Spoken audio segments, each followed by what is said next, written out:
美诗集，来，我们今天有那个学习单哈，每个人都拿一张，好，然后我们翻开333首，献上自己为祭，好，献上自己为祭。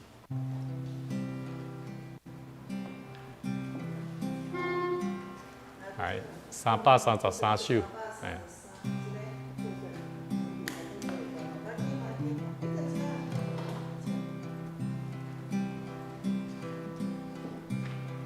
我们来到神的面前，我们都能够将我们自己摆上了哈，让我们有一颗降服于神的心，让神的恩典的灵充满我们的心哈。献上自己为祭，完全降服于你，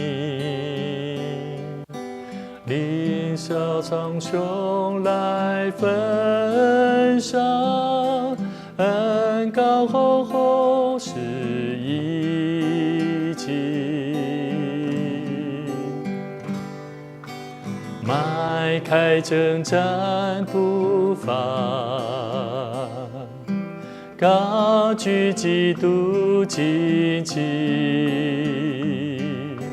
你看我们为华冠，以我们为精兵，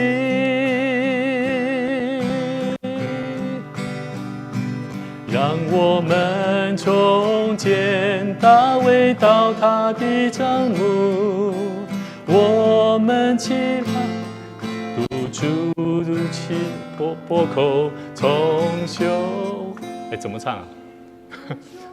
重修毁坏的祭坛，释放被掳的灵魂，愿你荣耀的国度降临。我们再一次从头哈，有点忘记哈，来，我们再从头来。献上自己为祭，完全降服于你，灵火熊熊来焚烧，灵长的后是一起，迈开征战步伐，高举基督旌旗。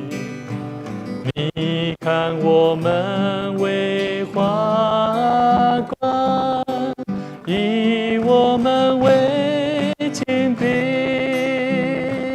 让我们重建大卫倒塌的帐幕，我们起来堵住其中的破口，重修毁坏的祭坛，释放被掳的灵魂，愿你荣耀的国度降临。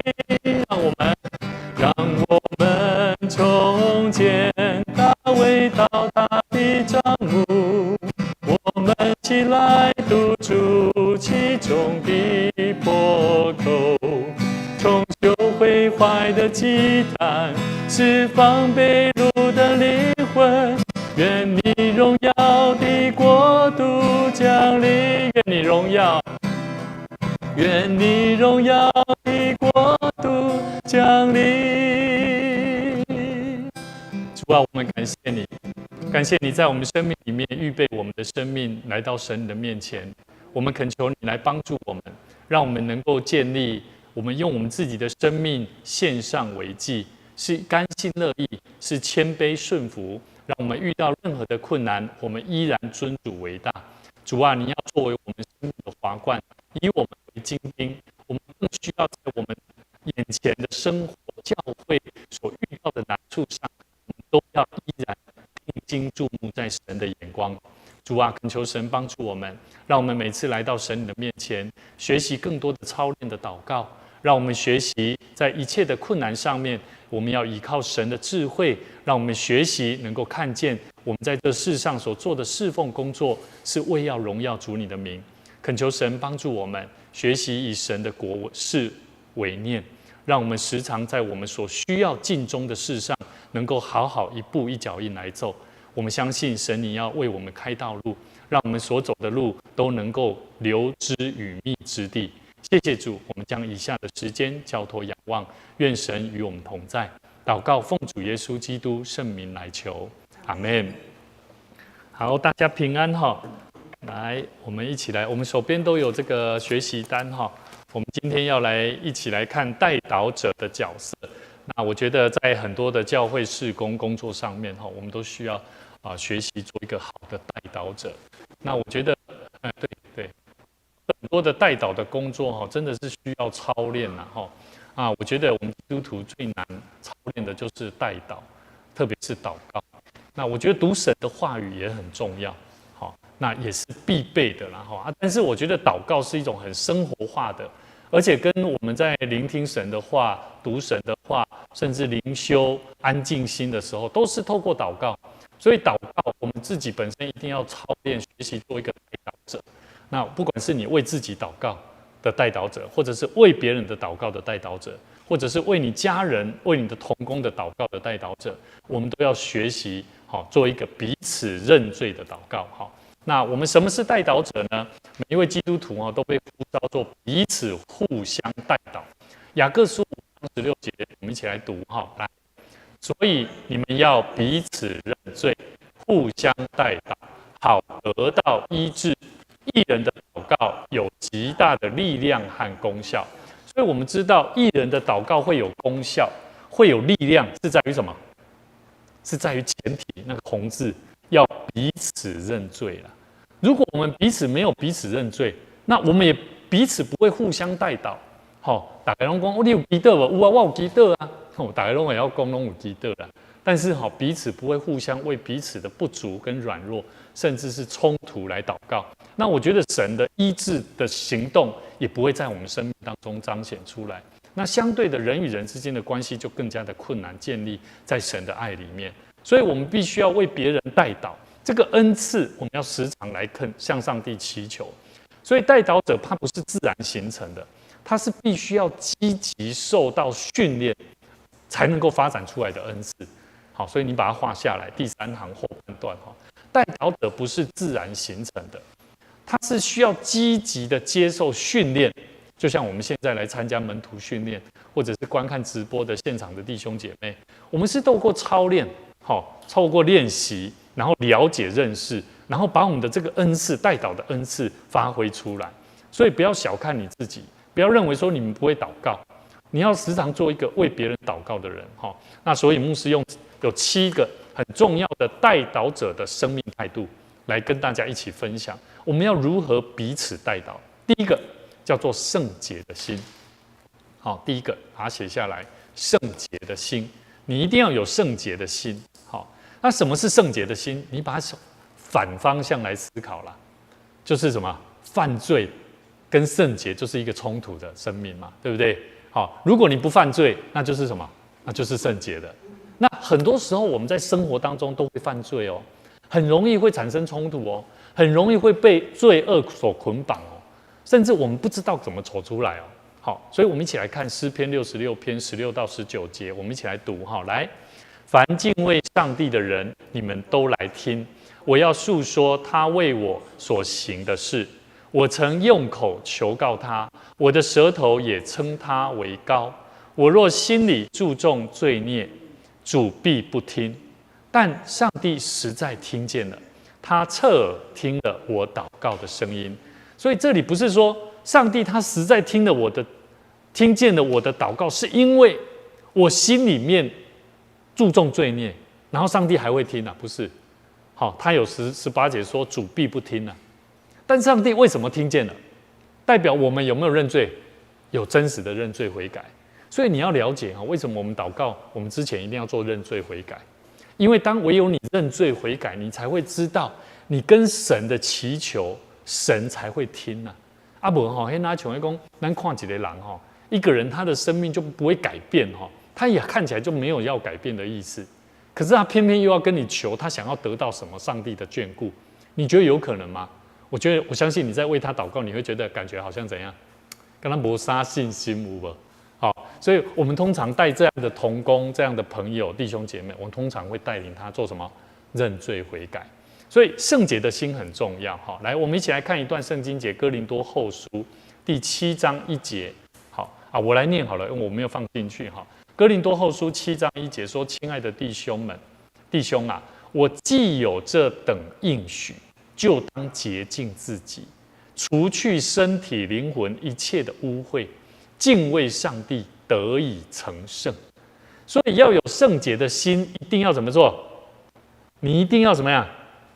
一定要洁净自己，除去身体灵魂一切的污秽。好，所以你要得着这样的心，才能够真正有敬畏神的心。所以他这个应许，他说我们既有这等应许，这是什么应许？在哥林多后书的6章14到18节。好，这个应许是之前所提到的，保罗他提到，上帝就要做我们的，上帝要怎么样才可以做我们的父？他说我们若分别为圣啊。所以为什么我们基督徒来到教会，你不懂得分别为圣做礼拜你不分别为圣，该做礼拜你不分别为圣，该做什么事你不分别为圣。我要告诉你，这很容易，你会为了世上的事物而让你不蒙洁净。我跟你讲真实的，我们在神的面前要得蒙神的应许，要能够让你能够很顺遂的做神的工。我告诉你，你一定要先以神的事为念。所以我要问各位，若上帝他是应许人祷告的上帝，你觉得什么样子祷告的人是上帝所应许的？来，我们来思考看看。若上帝他是应许人祷告的神，什么样的祷告的人是上帝会应许的？来，咱们看咱想这个问题，这做趣味的问题哦。我再讲一遍，若上帝他是会应许人祷告的上帝嘛，这是我们知道的。我们要信心的宣告嘛，我们要告诉别人，我们要有信心，神就听我们的祷告。那什么样祷告的人，就是什么样子的祷告，神会应许。假如说我们是一个洁净的人，那你觉得祷告会有什么话语？会有什么祷告文啊？祷告的词啊？会知想看卖无？你祈祷拢爱祈祷，阿舅你拢爱祈祷。来咧，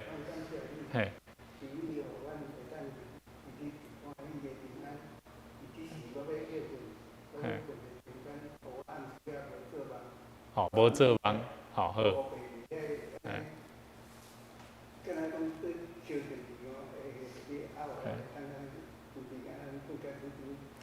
来，咱简单对这个兄弟所伊的祈祷内容是，一般普遍所有的基督徒拢会做的祈祷，互求上帝互我平安，然后互我暗时好困，然后互我安怎样，对吧？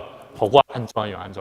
但是你若认真来思考起来，当你面对生活的时阵，面对生活的时候，阿舅，迄是我的亲人，我做清楚。阿舅，你一定常常有拄着一个问题。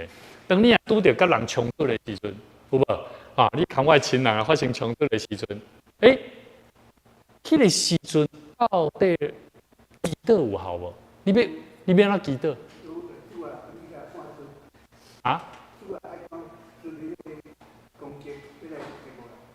对。伊讲啥？伊讲主啊，请你从这要攻击我的安怎离开？但是这个跟你有冲突的人吗？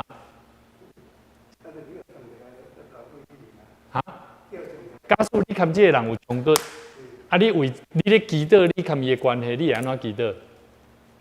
你是祈祷这个邪灵，这个无好的物件，还是祈祷这个人离开？邪灵吧，甚至是认罪悔改嘛。主啊，我可能无分别罪性，我无性别家己，所以我跟这个人较有冲突产生嘛，对不？安了解无？注意咱咧祈祷的内容，咱若无有圣洁的心，有当时咱的内底是主是会叫罪恶较赢主就无要听所以后摆你可会拄着同款的代志所以这足重要好，第二项第二点，一个代祷者他应该具备第二个什么态度？就是有主的爱祷告，你要为有主的爱来祷告。我们的祷告里面往往很多时候都是用我们的心思在判断一个人的需要了。了解我的意思吗？譬如说，这一个人他来找你，你一定会针对这一个人他的需要，用你的感觉去决定到底他需要得到什么。可是，如果你没有主的爱的时候，你会发现你的祷告文对他来讲，你没有主的爱，你会发现你的祷告对他来说会蛮缺乏感动的。假如你有主的爱，你会站在一个主的眼光去看待这个人。了解我的意思了哈？如果你没有主的爱的人，你会觉得说：主啊，感谢你让我们聚在一块，恳求神，他现在遇到困难了，求你帮助他，奉主的名祷告，阿们。那个祷告非常短，虽然感觉好像祷告文不分长短的，我们在祷告里面本来就不分长短，可是，在祷告当中要带出能力就有限了，还了解吧？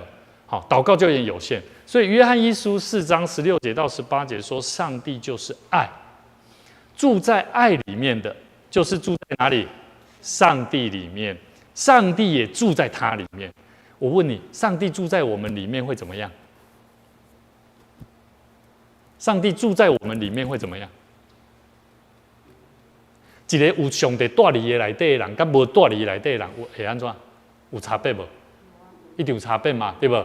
所以你看哦，上帝是疼哦，住在疼的内底就是住在上帝内底啊，上帝嘛住在伊内底。其实他讲的都是一样的意思，只要你跟上帝在一起，神的爱就会在你里面。可是有些时候，你会从我们基督徒的身上发现，包含有些时候，连我自己，当我对一件事情生气的时候，我也会发现我好像没有神的爱。可是我就会告诉我自己，主啊，赦免我。因为我是住在你的爱里面的，求你给我智慧，给我让我有一颗单纯安静的心。好，所以你会发现在神的爱里面，注意哦，17节，这样爱在我们里面得以怎么样？就完全了啊，我们就可以在审判的日子坦然无惧了。好，因为他如何，我们在这世上也如何。上帝要安怎要安怎看待这个世界咱嘛同款安怎咧看待这个世界因为咱是徛伫上帝的眼光，不是徛伫你家己的看法内底，还有了解无？好，所以第18节伊讲爱里没有惧怕，爱既完全，就把惧怕除去。好，所以各位弟兄姐妹，我觉得各位同工，我们一定要记得，我们都是在主的爱里面，我们要想，我们是不是为了我们自己有主的爱来祷告？好。我时常如果为了一个他很生气，跟某一个人产生关系不太好，他来找我以前学生有这种问题我通常会为这个学生祷告，怎么祷告？说主啊，求你赦免他，求你的爱在他的心中做美好的工作，让他学习柔顺自己，让他学习看见他的生命是有主的形象。好，所以你会发现，慢慢的他就会了解到说，我虽然对这个人产生不好的行动、不好的想法，甚至不好的言语，可是这一位同工、这位伙伴，他为我的祷告里面，他把我带进去主的爱里面。好，所以我要问各位，为什么很多人不敢祷告？他怕些什么事情？你觉得？我们来想看看，为什么很多人不敢祷告？简单想，你不用去想圣经节。我们来想一个问题：为什么人尴尬？不见得哦。大部分有些不见得。我曾经遇过像我自己非常清楚我自己的家人嘛，像我爸爸他本身他以前不太会祷告。好，那为什么他不会祷告？他不敢带我们大家，因为像我妈妈，她都会说：“来，爸爸来祷告，带着为你的孩子祷告。”那我的爸爸他就说：“他也很勉强的，然后就祷告了。”我记得那一祷告下来大概花了快10分钟，要吃饭10分钟对祷告完，我知道我的父亲，因为我知道我的父亲私下他一个人的时候，他没有祷告，所以在众人面前不会祷告，很直接反映一个问题，叫做他自己本来就没在祷告。好，所以这是一个可能的原因。第二个，当然也有可能是在众人面前他是真的不敢祷告。那如果他不敢祷告，他自己有在祷告的话，他祷告的方向跟方法有些时候是错误的。这样懂了吗？因为我们从神的话语里面很清楚知道，上帝就是爱呀，在神的爱里面，在跟神祷告的人，他是会得着能力的，他是会得着信心跟盼望的。所以为什么我们一定要教导我们的信徒，陪伴我们的信徒，在祷告里面要为了我们能够得着主的爱来祷告？没有主的爱，我觉得说再多的好话，说再多的侍奉都是多余的。好，我觉得这个很重要。好，所以这一次牧师去新竹，很感谢神，马都阿好这里二重埔教会的王林伟牧师带着我们整个的行程里面，甚至认识他们的二重埔教会，那也跟我分享他们二重埔教会正在面对的问题。那他们几百个人的教会里面，都是新竹科学园区的科技人才。那也在那当中遇到了一个叫宋志达弟兄，他是 AI 科学园区里面的做企业的 AI 企业家。那他本身非常热爱上帝所赏赐的这片大自然，他做的产业非常广。那在那当中，我体会到他们有一颗爱主的心到什么程度？他们真的在爱里没有惧怕。当他们遇到困难、遇到软弱的时候，他跟我分享，他们就是去到一个房间。然后我想好像梅花教会，原住民的梅花教会，然后他们就去到他们教会一个祷告室，然后那一位 AI 的那一位企业老板他做什么事？他说：牧师，我在遇到困难的时候，我就是把这个垫子拿来，然后就在这个祷告室祷告，通宵祷告，然后祷告累了，他就把那个垫子拿出来睡2个小时，就继续祷告。所以我就非常感动，我就发现说，真的。在神的爱里面，在这世上，我们都在做神的工。可是我觉得我们缺少像这样的心智在祷告、操练祷告。所以这是一个很重要的。为什么人不敢祷告？其实怕很多事情。他怕自己的祷告有没有可能上帝没有听？有可能。他不晓得他的祷告神会听啊。但是神他期待我们透过祷告与他建立美好的关系。不管我们做什么样的事工。即便我们现在可能下礼拜我们要野外礼拜，我们有很多的问题在产生，但是不用怕。我觉得我们就是抱着一颗喜乐的心，既然我们要出去，就是开开心心的，我们要让每一个弟兄姐妹看到我们每一个同工都是喜乐的。虽然一定会有一些难处，但是没关系，我们恳求神帮助我们把神的爱分享给他们，这才是我们这一趟野外礼拜最重要的行程。好，第3个。我觉得这个代祷者他必须还要有一种生命态度，叫做为传福音祷告。我发现，在我们的祷告里面真的很少在为传福音祷告，真的。你认真去看一下，想一下，在小组也好，在同工会也好，在我们家庭里面也好，我们真的很少在为传福音来祷告。所谓的传福音，就是传神的道了。好，来，我们一起来看哥罗西书4章2到6节。你们要恒切祷告，在此警醒感恩，也要为我们祷告。来，把它画起来，为我们祷告，求上帝给我们开传道的门，能以讲基督的奥秘。因为保罗他是为了这个基督的奥秘怎么样？有些时候他会为了这种事情被捆锁在一起。有些时候你有感觉主耶稣这福音的道主的道容不容易？不容易讲，对不对？有没有？你说要传福音最难就是不知道到底要跟他讲什么，对不对？好，所以呢，保罗也一样第4节，叫我按着所该说的话怎么样，将这奥秘发明出来了。你们要爱惜光阴，用智慧与外人交往。注意这个与外人交往的目的是要做什么？是要传道的不是要看你建立那个啥人际关系不是人际关系而已是要传神的道。好，第6节，你们的言语要常常带着和气，好像用盐调和，就可知道该怎样回答个人。所以这里保罗他传递了一个很重要的，我们这个传道人啊，牧者也好，传神的道的人啊，他能不能禁止啊，像保罗一样，是需要透过谁来祷告啊？信徒啦，有无？保罗伊讲啥？也要为我们祷告，有无？保罗伊咧传道啊，传到哥罗西教会啊，写批信给因啊。伊讲你要为阮祈祷哦，求上帝给阮开一个传道的门哦。所以我这一趟我去二重埔教会我非常钦佩这个王林伟牧师，他我就说啊，你们敬拜团你王牧师你自己那么会弹吉他，你自己有没有在跟敬拜团一起侍奉啊？他说 No， 我不参与侍奉，我参与的是造就门徒。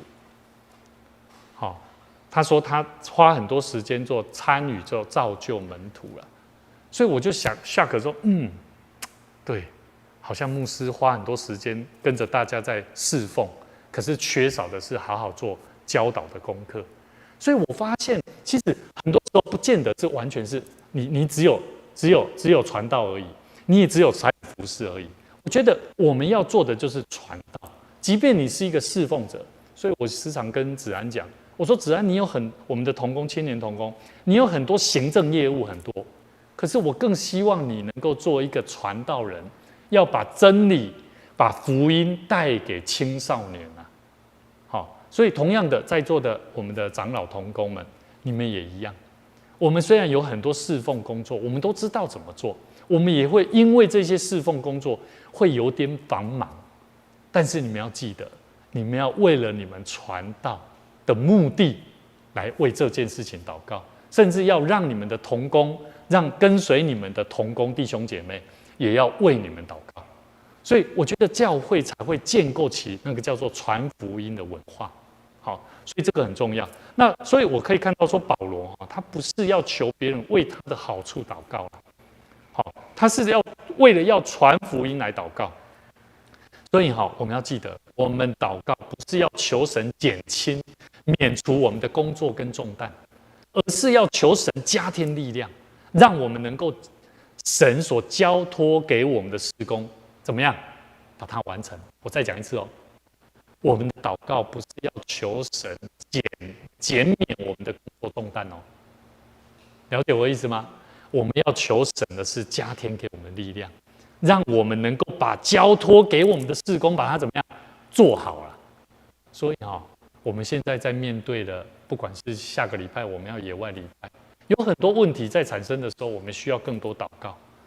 所以牧师也要问一下我们那边有 QT 对不对？有问题对不对？那个学习单上有没有？试问教会里的祷告要时常为信徒传神的道、福音来祷告，传福音来祷告可以如何来加强？我们来思考看看呐。想看看集思广益，可以怎么做？还是我读端讲了？我们现在我们教会里面，你觉得我们需要怎么做？可以怎么加强？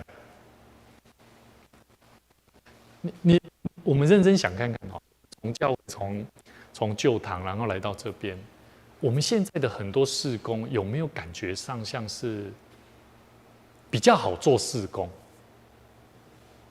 那传神的道，传神的福音，那个让人感受到神的爱跟福音里面，我们有没有特别去强化它？还是说我们有一个事工，我们就邀请弟兄姐妹来呀，可是我们却忘记了，我们要跟他们传神的道，是要我们去做传福音的工作，把神的爱带进去。最近牧师也有在发现，其实我们这几个礼拜我们有几个新朋友来到我们当中其实牧师都在观察观察我们的弟兄姐妹，大家看到新朋友在会后，我们大家的热情是重视先在我们的事工，接下来要做什么小组，接下来要做什么，还是先跟这些朋友认识，这个是值得我们去好好了解。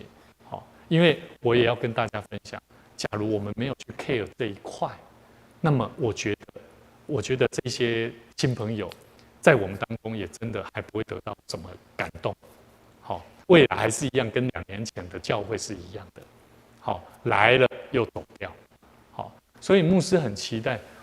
牧师也都有随时在关心这一些人，然后发 LINE 讯息，甚至会问候他们的状况。但是牧师要期待是，因为牧师一个人，因为像这个礼拜，牧师就要去教社主日，就要去昆山教会。那有些时候新朋友会刚好就来了，那我们如果没有预备好，很多时候我们就会让他们感受不到关爱、关心跟陪伴。好，所以这一点才是我们教会一定要特别去重视的。好，有没有什么问题？我们先谈到第3个。这个礼拜我们小组是，我就特别讲说，以后做大概就是我们20分钟时间，对，新的对，注意一下他们的观念，然后我们是对到小组。对对。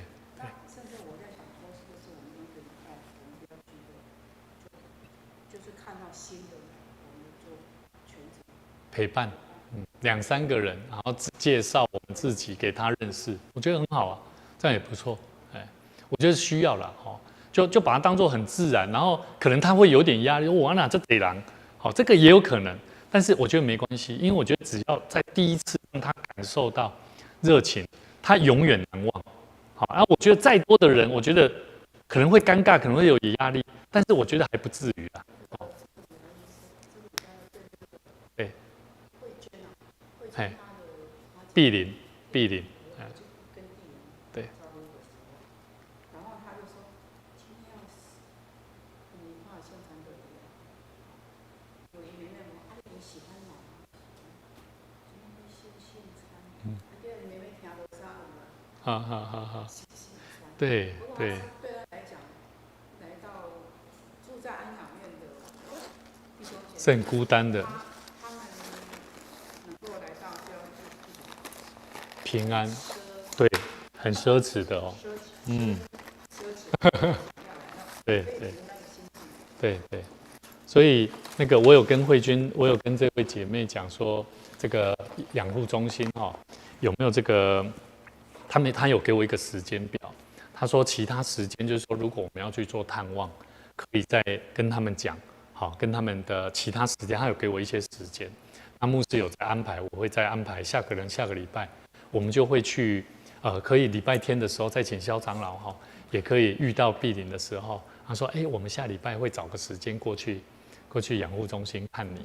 好，那我觉得这个很重要，因为我觉得假如有机会这么近的养护中心，我们可以做关怀。或许我们进去以后，下一次可能他们的那些员工啊，或者是刚好那个老板啊，觉得说，教会在这里，然后我们给这个碧林姐妹有一个非常好的互动，那或许我们也圣诞节啦我们定期就会开始可以在那边可以做一个布道，我觉得这都是一个很好的机会了所以我觉得我们要为我们教会要成为一个传福音的教会来祷告，传福音一定要作为重要的教会的重心跟祷告跟传福音是教会没有其他的重点。一间教会如果不祷告，那真的是会让上耶稣就像推翻那个桌子一样这是贼的窝了所以祷告一定很重要。那祷告的之余，我们还要做的就是完成大使命，传福音。好，第四个我们要有同心合意的心来祷告。什么是同心合意的心？就是要有挽回的生命所以牧师来到我们大桥教会，一直都是跟大家分享一个很重要的观念。如果我们跟人的关系，当然一定多多少少会有因为不了解，或者是因为误解也好，难免都会有冲突发生。但是我们一定要做一个能够就像我们的生命被耶稣基督的宝血所挽回的生命一样。我们是得救的人，那么我们也要懂得，我们跟人的关系也要有这种像挽回生命一样。我想要挽回我跟你的关系，所以我们要为他祷告。不是说我跟你的关系不好了，我就怎样，算了，不要理这种人，不要时常跟这种人在一起。我告诉你，这绝对不是我们的信仰。我们的信仰如果是在这样的状态下，在与人侍奉、与人同工，我要告诉各位，那么我们都只不过是撒旦的器皿，我们不是神的工人，我们是要成为神，像耶稣基督一样，也要给人洗开啦。啊，什么给人洗开？那像彼得跟耶稣讲：“耶稣，你会干嘛帮我洗脚啊？”耶稣说：“如果你不让我洗脚，你就跟我无份了，没有关系了。”好，那同样的啊，如果一个我们看他看我们好像不是那么 OK， 我们看他也不是那么 OK， 可是我们彼此却不会互相洗脚，黑上互相杀天还行，安尼我感觉安尼嘛真无菜。好，同心合意的祷告，马太福音18章18节到20节，我们一起来读哈，来。我实在告诉你们，凡你们在地上所捆绑的，在天上也要捆绑；凡你们在地上所释放的，在天上也要释放。好，先看到这边，什么叫做在地上所捆绑的？你在地上，在世上有没有很多那种压力？有没有？跟人的压力有没有？有些人他就是脾气怪怪的，讲话怪怪的，有没有？你会不会受捆绑？有些时候会。然后很多时候受捆绑，我告诉你，在地上捆绑的，天上也捆绑哦。意思就是说，你在神的面前是你不要懂安然记住的啦，你无法安然见主面的啦。好，凡你们在地上所释放的，在天上也释放。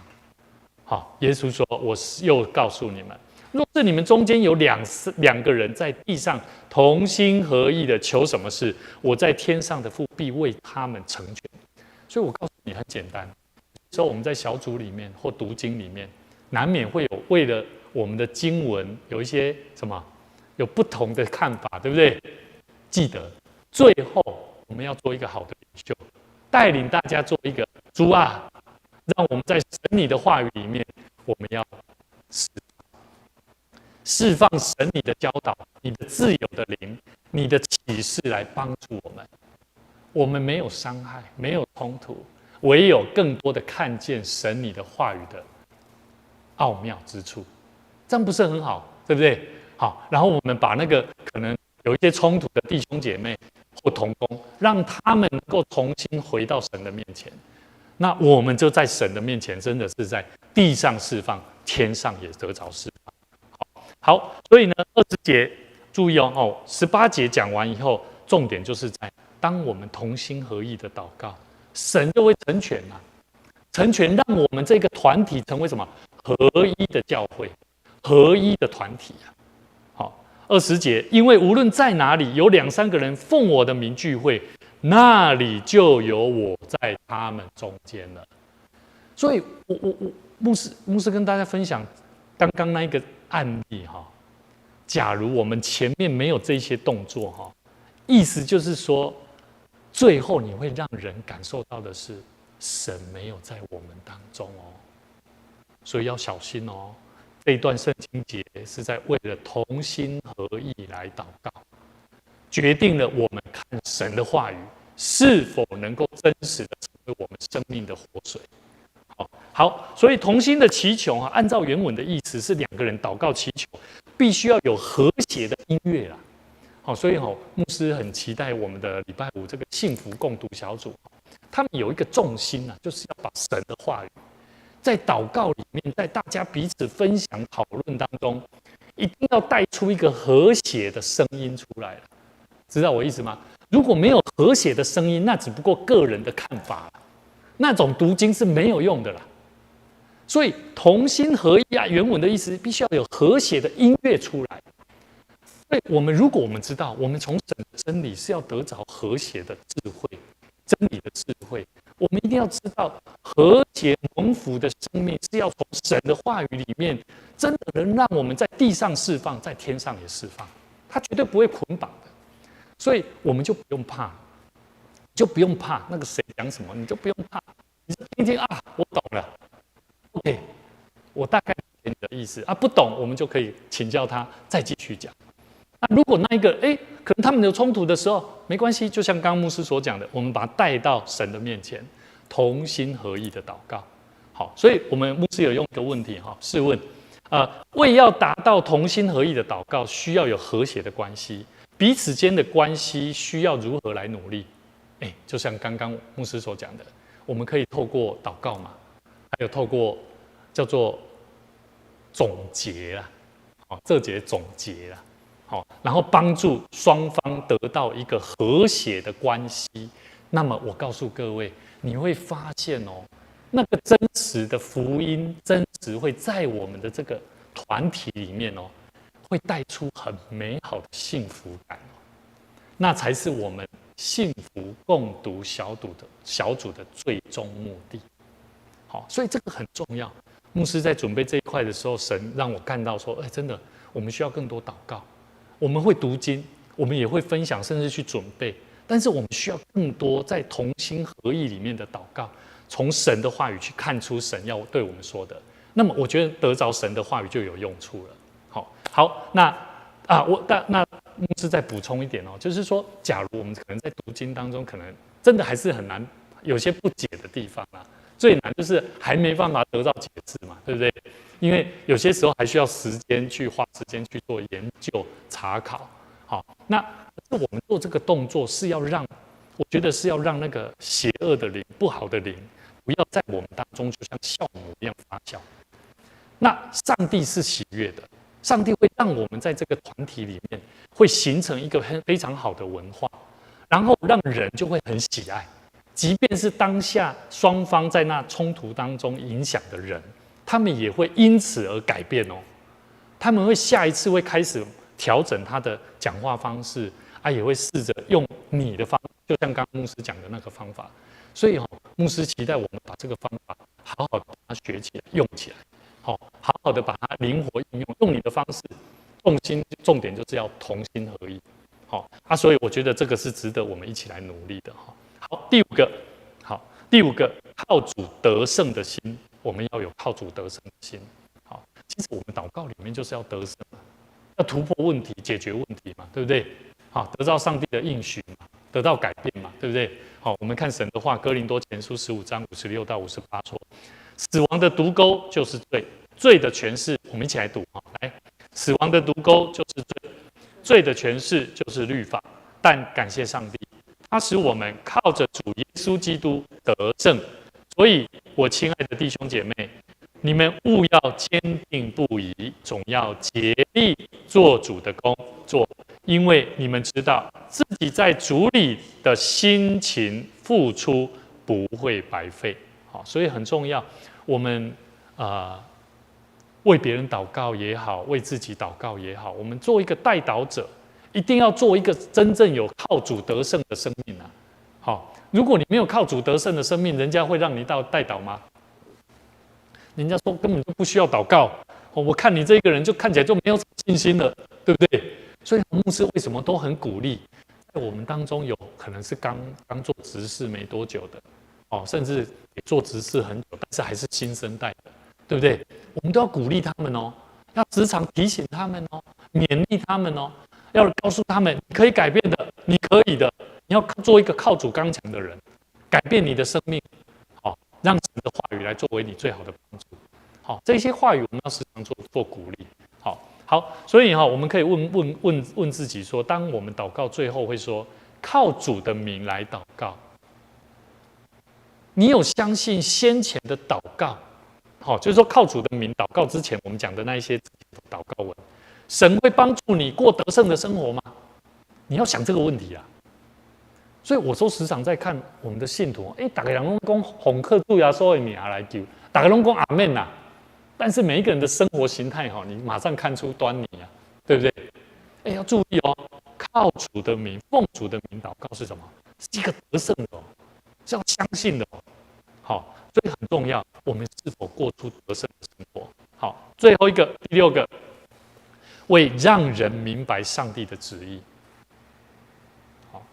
让人明白上帝的旨意，还有属灵的智慧祷告。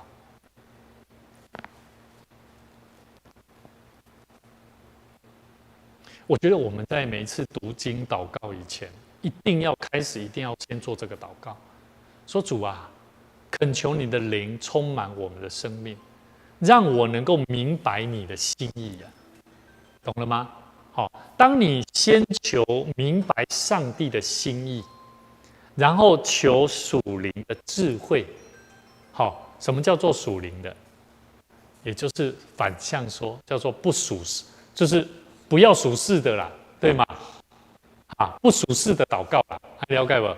所以，我如果是抱着这种心态去祷告的时候，你会发现哦，迄祈祷的不是啥，阿姑，都不是单纯的，迄个讲明仔载期待上帝，你互我当做工课安怎哦？已经不是安样哦，不是属世的祷告哦，祈祷爱先求，我要求上明白上帝的心意，说主啊。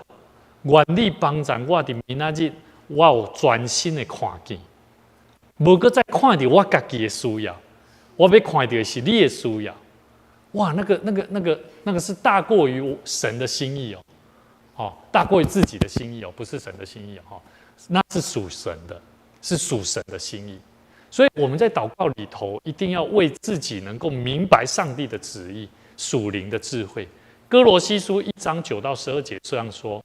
因此，从听到你们的消息那天起，我便不断的为你们祷告，求上帝使你们在一切属灵的智慧和悟性上完全明白他的旨意。哇，这句话你一定要给我背起来。好，求上帝使你们在一切属灵的智慧和悟性上完全明白他的旨意。这句话是咱咧为人代祷足重要的，好，有真侪时阵，咱拢是为迄个人的需要啦，对不？咱不是真正为上帝的心意来咧祈祷啦，好啊，以便你们的行事为人怎么样？对得起主，凡事蒙他喜悦，在一切善事上结出果实，对上帝的认识不断增加。哦，愿上帝用他荣耀的全能使你们刚强。无论遇到什么样的事，都能长久忍耐，欢喜的感谢天父，因他使你们有资格跟众圣徒在光明中同享基业。哦，这种祈祷有水哦，非常的水哦，学起来，把它学起来。这一段话，保罗他带领着哥罗西教会、哥罗西的信徒，从听到你们的消息那天起，我便不断的为你们祷告。求上帝在你们一切属灵的事上，还有悟性上，好，所以咱伫祈祷内底，敢有咧常常为着咱的信徒，为着咱身躯边的人，为着要完成上帝心意来祈祷。好，所以牧师很期待我们从今天的课程当中学习到，一个代祷者除了自身要成为一个洁净圣洁的心，甚至我们开始要站在以主的角度，有主的爱。来为别人祷告。接下来，我们是为着神的事工、神的工作，托付我们的生命是要传福音，然后之后要怎么样？同心合意。要传福音不见得容易同心合意呢，对不对？你传的福音跟我传的福音不太一样呢，对不对？你讲的方式跟我讲的不太一样呢，所以我们一定要同心合意，一定要化解彼此的尴尬，化解彼此的冲突，然后让彼此更加的了解。那么我觉得神的教会就会更加的健康。好，有没有什么问题想要问的，或者是我们可以讨论的？你的感动跟分享有没有？如果没有的话，我们一起来为几件事情祷告。我们为我们下个礼拜的野外礼拜，那也感谢主，我们4位同工礼拜1也回来，那也看到整个场地。那相信我们接下来要完整的把相关要注意的细节把它统整清楚。那也期待我们参加的弟兄姐妹也能够一起预备心我们一起用一颗喜乐的心。另外，我们也恳求神帮助我们的教会能够一起在传福音的生命的道路上面能够更合神的心意。我们求神来帮助我们，也求神帮助我们有一颗愿意的心，来一起投入在传福音的道路上，带领更多的人来认识主。那这是神所托付给我们的使命。我们一起同声开口来祷告。主耶稣，我们谢谢你，感谢你带领我们能够一起从你的话语更多的认识，在我们的生命当中，我们要不断的学习，我们用一颗分别为圣的心来爱主，我们更需要用分别为圣的心来为别人祝福代祷。恳求神帮助我们，让我们的生命能够活在神你的爱当中，能够不断的在生命的道路上活出神你的道路、神你的道，甚至能够在同心合意的里面，能够化解彼此有不足、有软弱的地方，在神你的恩典里面、神你的怜悯当中，我们学习彼此相爱，我们更加在神你的爱的教会里面，能够得蒙神的喜悦，因为我们要恳求神，因为我们是靠主得胜的儿女，我们是靠主得胜的信徒，我们也愿意跟随主的脚踪，来跟随主的脚步，来服侍神、侍奉主，带领更多的人来认识神。愿主你帮助我们，让我们的生命能够不断活出神的心意，让我们能够更多的明白上帝的心意是在属神的眼光里面。主啊，恳求神带领我们，让我们不断学习更多谦卑自己的心，也能够彼此在分享讨论里面了解彼此的需要，让我们能够更多明白神的心意。主啊，愿主你也帮助我们，时常用神的话语来作为我们生命的准则。我们相信，我们愿意从你的话语当中带出福音的果实。我们需要透过行动，透过实践来实现神你的福音的爱的计划。谢谢主，我们在你面前也将大桥教会每一位同工弟兄姐妹交托仰望。愿神赐福我们有一颗平安健康的心，让我们为要建造教会、属神的教会，能够一起来努力。我们相信神你爱我们的心在我们当中，无论遇到什么样的困难，我们都学习彼此顺服、彼此饶恕。谢谢主，我们在你面前献上恳求、感谢、祷告，奉主耶稣基督圣名来求，阿们。好我们今天聚会到这边，那同一时间每周三的晚上8点到9点，也愿主赐福大家，愿你平安。